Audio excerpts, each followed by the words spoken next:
Behold my mighty hand. So, this time, I'm going to build on the original iterating demo. If you haven't seen the list iterating video, that's the last one I made. This programming should show you roughly what's going on. If you can build this, then more power to you. And this is going to show how you can take the 50 cards it makes in a list and then shuffle them by picking random cards. So, if you followed the last tutorial, hopefully I'll make a playlist for this. Let's make a new notepad.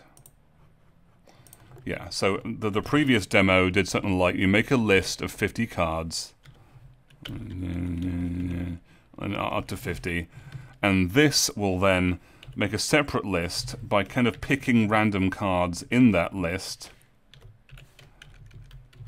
and then you can kind of put, I don't know, we take 50.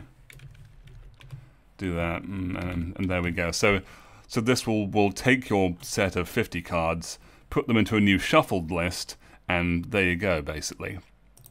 So let's make a new string parser to contain our second list.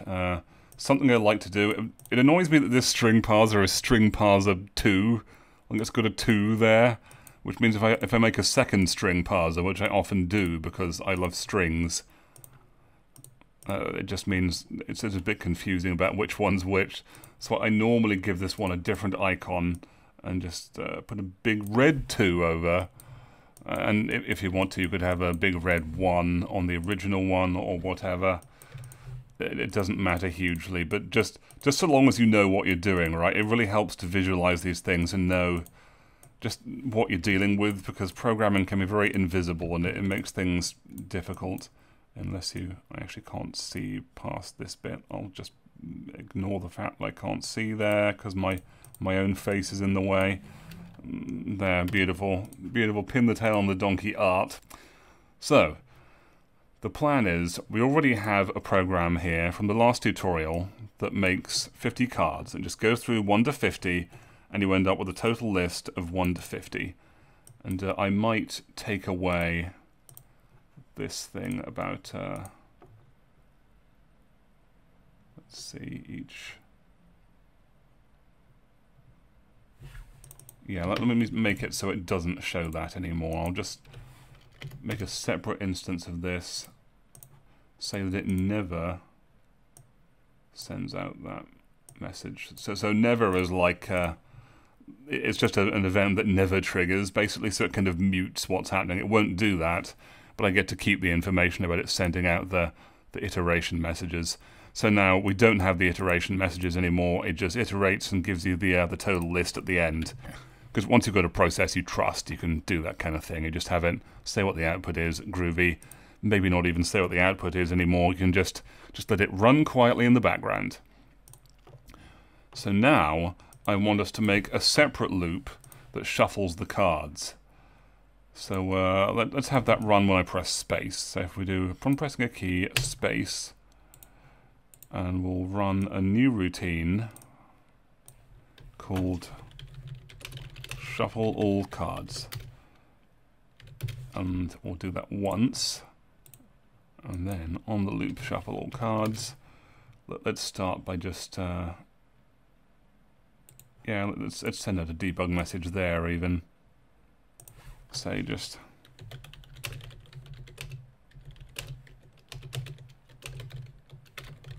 in fact, yeah, this is an even better idea. So we'll have it spell out how many cards it believes it has to shuffle. So I'll show this in a second as well. This is where delimiters come in, and this is why we were using strings in the previous tutorial as well, these string parsers. So what you want is the number of elements. Oh, right, yes, and we also need to stringize that variable. So stringize that number, put that in. Now that's not actually going to work unless we first set up this. So what I normally do is I reset the delimiters just in case. I almost always use commas as my delimiters, but you never quite know what's in there. You never know what you might program in future. So let's change the order of these as well. Yeah, there we go. Okay. So when it does a shuffle all cards, it resets the delimiters and uses a comma as a delimiter for this first list of cards that need shuffling. and it should hopefully tell us how many cards it believes need shuffling. So let's just test that out even. So if I press space, yeah, it's successfully counting all 50 comma delimited sections there, and so it gets it right. So it's just good to check, like have the computer say what it believes it's about to do, you know, just see if you're on the same page. So next up, I want to do, let's say, yet another fast loop called shuffle each card. And we do that by the number of elements again. Have I done a copy of that? Yeah, okay.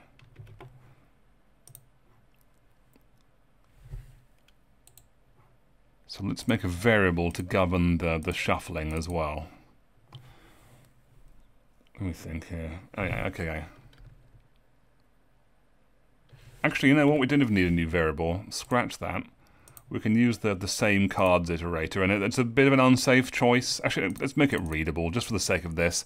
It's up to you whether you want to reuse variables. There's advantages and disadvantages to that. I could use the cards iterator, but let's call it, just for the sake of naming, let's call it card being shuffled. And this is where it gets a bit, you've got to make sure you understand exactly what's happening here. Let's go in here. So shuffle each card.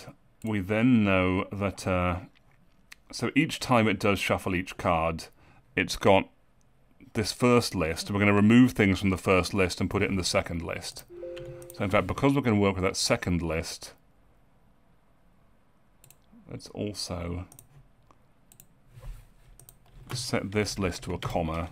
So like I say, we're gonna kind of put comma, and then we're going to start putting in random ones out of the list, right? So we're going to start with that comma so they stay within commas. Oh, hang on. Am I calling it shuffle? Oh yes, I am calling it shuffle. I'm very sorry, everyone who might have been... Right, I'm going to be shuffled. Shuffle the cards. So we shuffle each card that many times. So each card... Right, so first we want to pick a card out of that list. And it's not going to be a card number necessarily. It's going to be... I'll explain it in Notepad again here. So if I've got a list, say, of 3, 7, and 99 or something... So you could have that as 1, 2, 3 or something. Yeah, so the first card would be card number 3, the second card would be card number 7, and the third card would be card number 99, right? So we've got to make sure we understand that distinction, otherwise it gets confusing fast. So first, I want to just pick a random card out of that. So the card number being shuffled is, we pick... Let's get the number of elements. We pick a random number between 1 and the number of elements. So now if there's 99 elements in there, it'll pick a random number between 1 and 99. If there's only 1, it'll pick a random number between 1 and 1. I mean, maybe don't ask what happens if there's 0 sections or something, but just, it should work. So we decide which card is being shuffled. Now then, we also want to add that card being shuffled into this list. So we set this to itself, add the comma on the end of our number, and we get, so we want get element, where the element is the card being shuffled, and this will do some things. Well, I think you can already guess what's missing, but let's forget that. Let's send an output here as well. Actually, no, it's not right. So after shuffle, yeah, we shuffle each card, and then let's have another.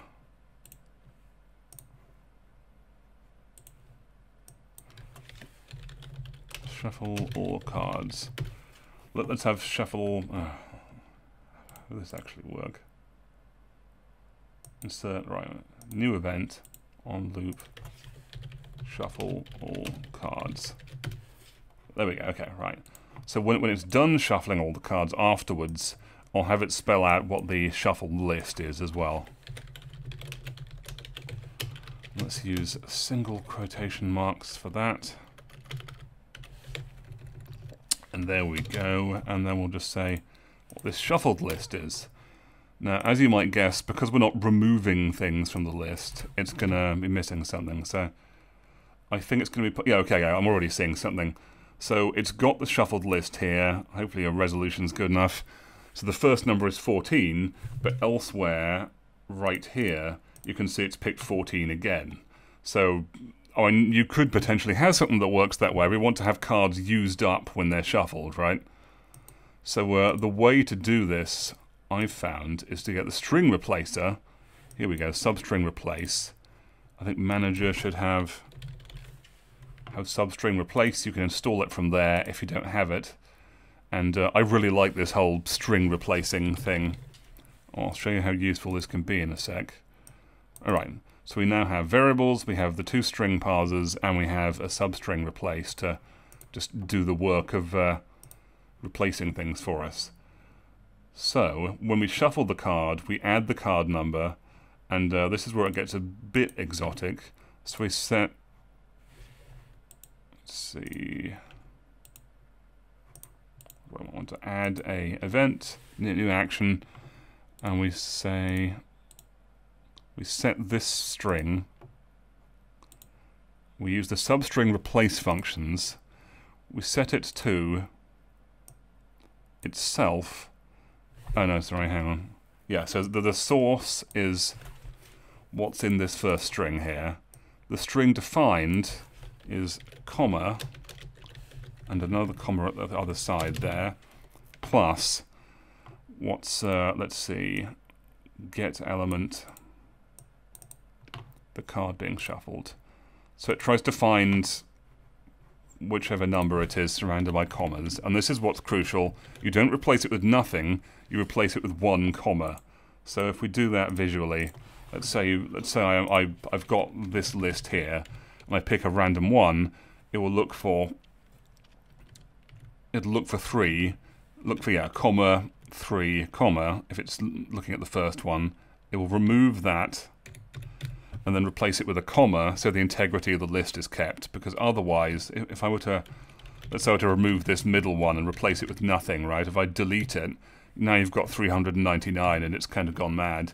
So you replace comma 7 comma with a comma, and then the integrity of the list is kept and it is perfect. So that's why that is the way it is. And feel free to pause that and get your head around that, because I think this is the hardest part of the tutorial, really. I'm going to say it. So hopefully, let's get it to read out the original list as well. Original list says, and we can just change that to string parser 1. It should recognize, oh no, string parser. There we go. So if I run that, we get a here we got the total list. Gorgeous. Okay, so I've done this faster this time. I had more trouble the first time. Just makes sense if you do it more and more. So there we go, really. I mean, that's... I might get some to show the list a bit bigger, but that's essentially it. You've now got a machine that you can ask it to make a certain number of cards, and then on cue, you can run this other machine that takes those cards, rearranges them into a random order, and we could... Let's see... I won't bother with it here. We could take this shuffled list and shuffle it again or something. You could just shuffle and shuffle. I do this with one of my clients pretty much. That should help him, but hopefully it'll help you guys about string replacing and stringizing variables and all sorts of good things. So there you go. Give it a like if you found it useful, and I will see you guys in the next Clickteam Fusion tutorial. And game on. Do you have a game you've always wanted to make but don't know how to get started? My coaching program is designed to help you finish your first game in Clickteam Fusion 2.5. Click the link in the description to learn more, and let's get you on the path to being the game developer you've always wanted to be.